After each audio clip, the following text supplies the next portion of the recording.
Esteemed representatives of the Eorzean Alliance. On behalf of the Garlean Empire, I thank you for inviting me here today.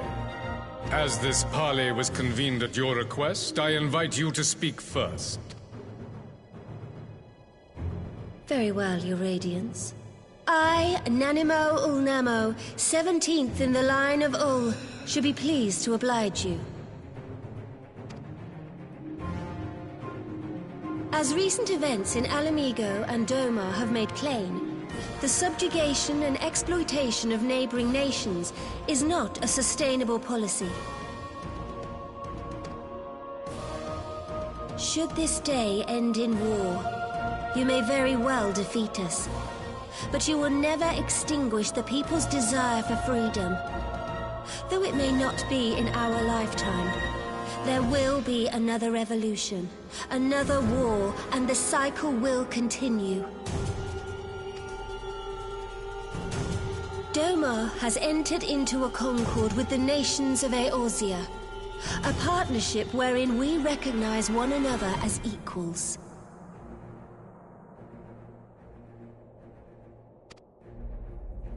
Garlemald could be afforded similar treatment. You need only set aside your ambitions and join us in paving a path towards peace.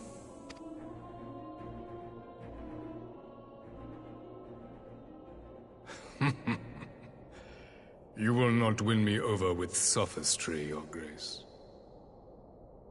As you know only too well, this alliance lacks the strength to keep the peace within its own borders.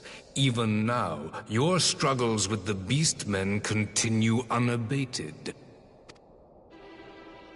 Divided, you sow this fertile soil with the seeds of your differences and reap naught but discord and chaos for your trouble. Eorzea must be united under one leader, one purpose. I would offer you both and bring an end to your strife.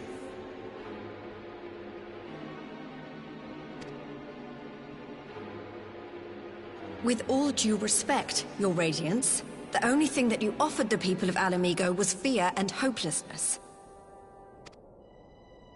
The citizens of Doma can also attest to the meager arms of Imperial rule.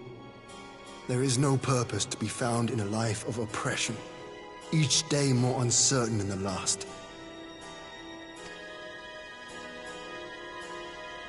Our people are willing to die for their freedom. A great many already have, and countless more will, if we don't put an end to this madness here and now.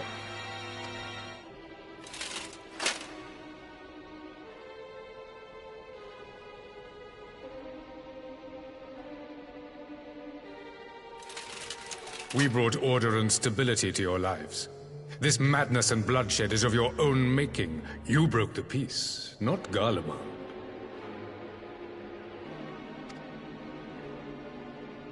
Peace. Order. You kill our peoples, despoil our lands, take everything that is ours. And what? You expect us to lick the boot that grinds our faces into the dirt?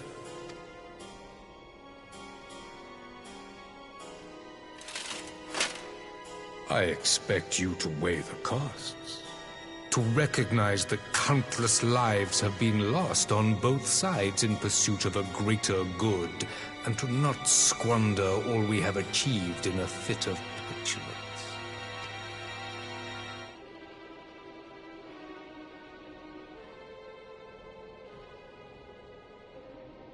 Your Radiance, I fear I can personally attest to the dangers of pursuing one's vision with such righteous fervor. For 1,000 years, the Holy See of Ishgard waged war with dragons. 1,000 years of sacrifice, of sorrow and hate, in which we bathed in the blood of friend and foe alike. Had it gone on any longer, we may well have drowned.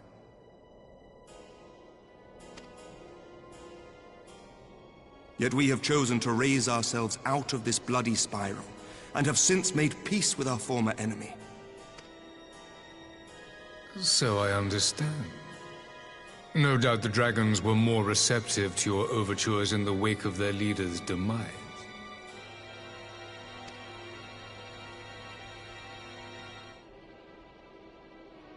You speak of peace, yet use war to achieve it.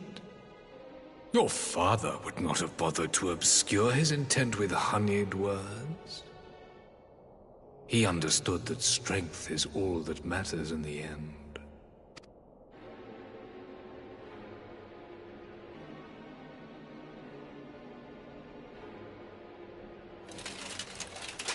Without his clarity of vision, I can but wonder what will become of Ishgard and her people.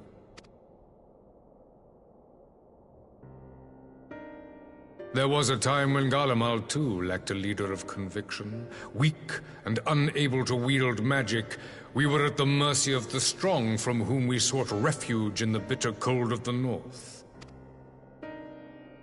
Were it not for the discovery of ceruleum and the subsequent development of Magitech, we might never have gained the power to take back that which was rightfully ours.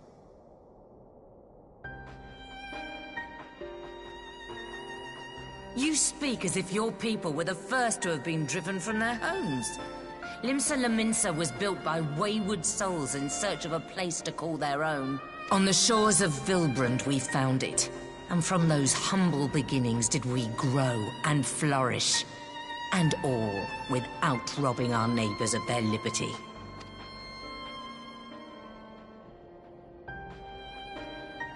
So saith the pirate. Am I to believe that you simply asked the kobolds to yield up their lands and that they were happy to oblige you? That you did not drive them out like rats in the hold of one of the many ships seized by your privateers?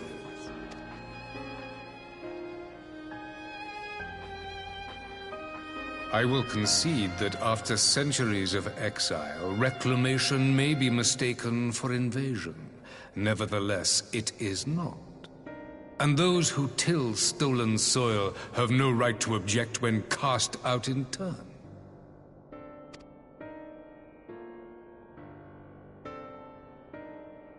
Your uncompromising nature rivals that of the Ixal. They too lament circumstances which they themselves perpetuate. Were they but to embrace peace, we would welcome them with open arms. Indeed, some few have done just that, and now receive of the Twelve's Wood's bounty. Would that your people might learn from their example.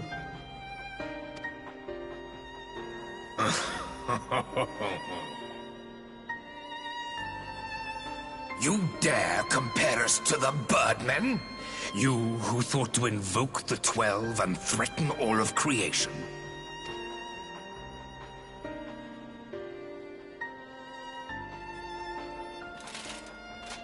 I came here in the hope of finding some speck of common ground, but I see now these discussions will accomplish nothing. Despite what you people may believe, I am not wont to choose the sword over the olive branch. 'Tis but a pity men are loath to accept one without first being shown the other.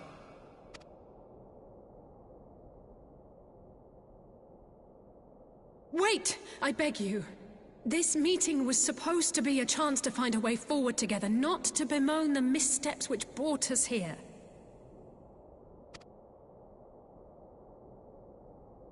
Please.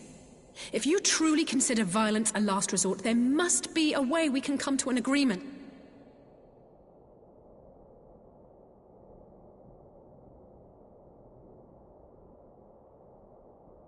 As Mistress Alisaie says, we did not come here to bicker over the past, but to discuss how we might strive towards a brighter... Emperor Varys, may I suggest a short recess, that all present might compose themselves prior to beginning anew?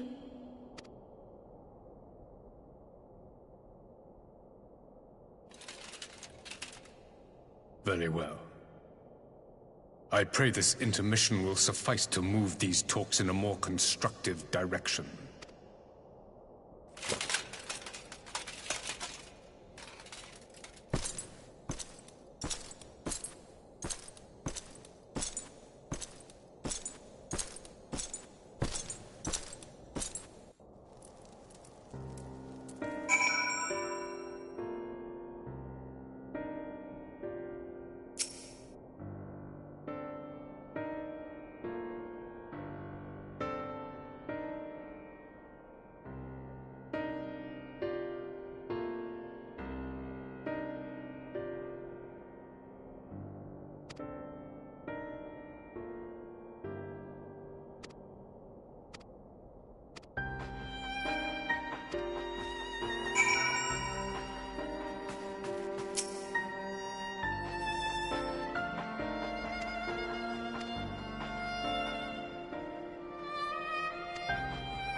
Now then, who would have the floor?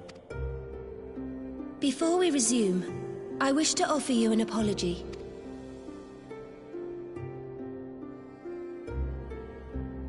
I'll admit your familiarity with our affair surprised me, and served to remind me how little I know of yours. I think all here can understand the desire to reclaim one's homeland. But why expand further? That is my question. If I may, the answer can be found in the Imperial doctrine they took great pains to impart to my people. Recognizing the threat icons pose to the world, Solus Zos Galvus decreed that they were to be eradicated. To this end, he began a campaign to unite all lands under the Garlean banner. Or so we were taught. Yet the Emperor only reached the burn, the Baron said to have been laid waste by icons, after conquering all the lands that lay between. What is more, I am quite certain the practice of summoning was not nearly so widespread in the days before the Empire's founding. When you put it like that, it all starts to sound like an excuse, doesn't it? But to distract from what? Why are you really waging this war?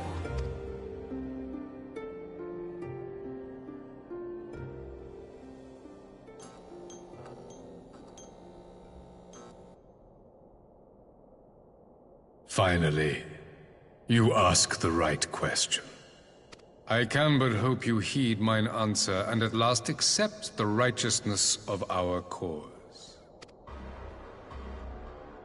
My goal is this: to return the world to the way it once was, the way it was always meant to be.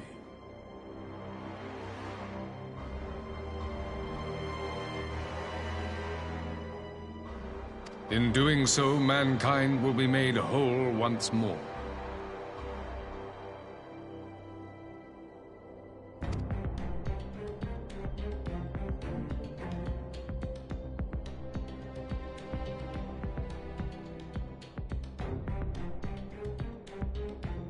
No longer will we suffer from the dissension born of our differences. There will be but one race, a perfect race, as we were when time began. What in Rhalgr's name are you talking about? I am talking about the origins of the star, of the source and its 13 reflections. At the instant of the great sundering, 'twas not only the world that was shattered, but mankind itself. Thus were we divided into myriad races, each with its own unique imperfections.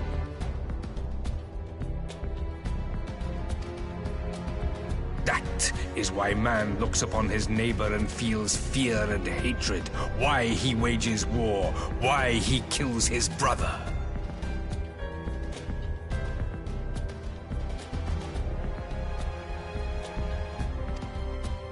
You all in your own way have proven as much today. The peace you seek is but a fleeting solution to a fundamental problem.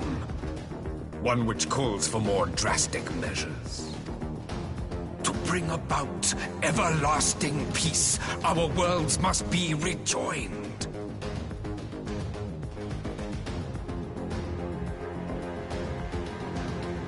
That is the goal the Empire would see realized. The glorious future unto which we shall one day shepherd mankind.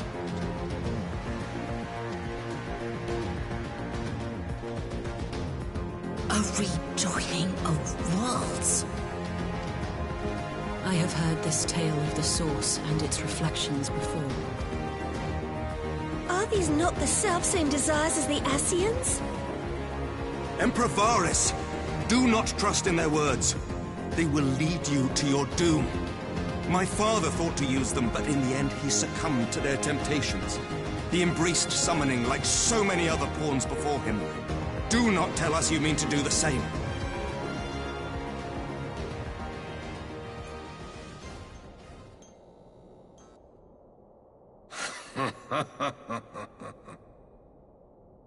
To be a pawn, free from the burden of choice, would be a blessing.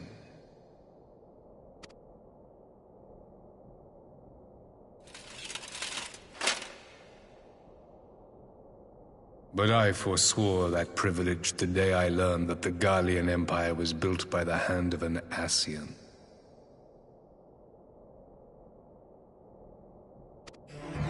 What?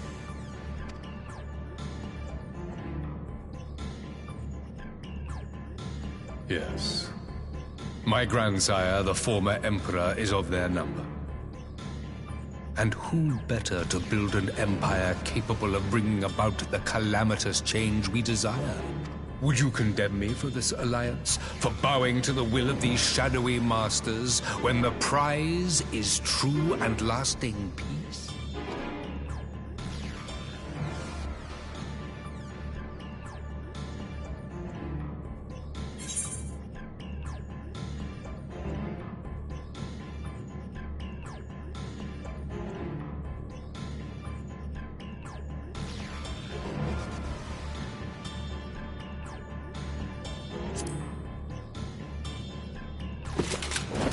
I come not to conquer, but to liberate. To free man from the prison of divergence.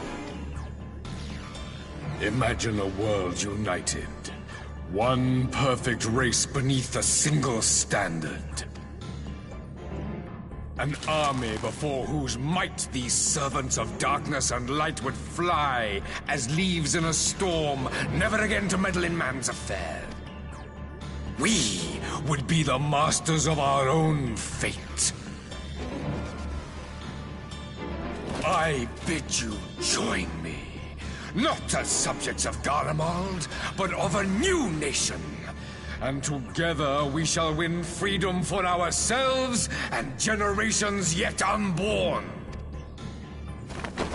You want to trigger another half-dozen calamities? You can't be serious!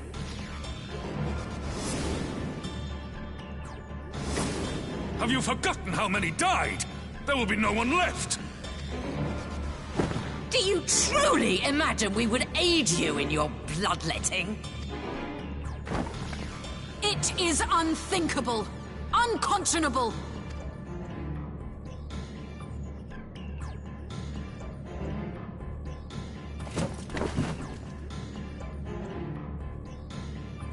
And what is the alternative? To be as cattle waiting for slaughter? I would have us work together, that we might take fate into our own hands! Into your hands, perhaps. But what of the other worlds, your radiance? With every calamity, you obliterate a star and every soul that dwells on it. To the Ascians, we are all but tiny, momentary specks within an indifferent universe. We cannot hope to oppose them until we have been made whole once more.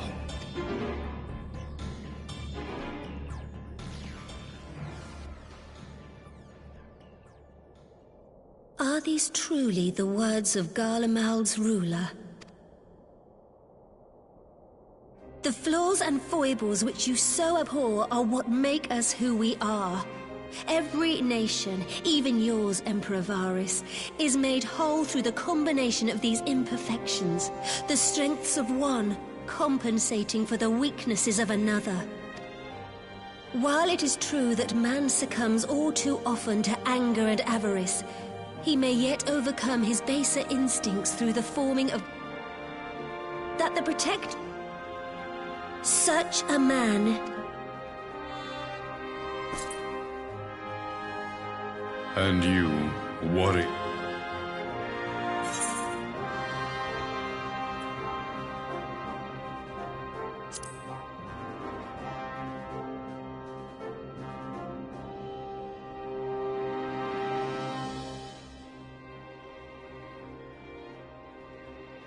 It would seem the Alliance is of one mind on this matter.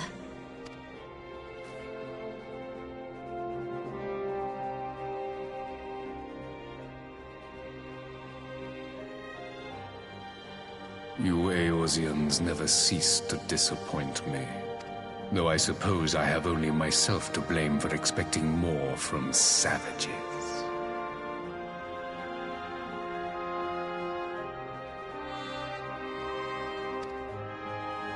This discussion is at an end. I bid you make ready for our next meeting. It will not be at the negotiating table.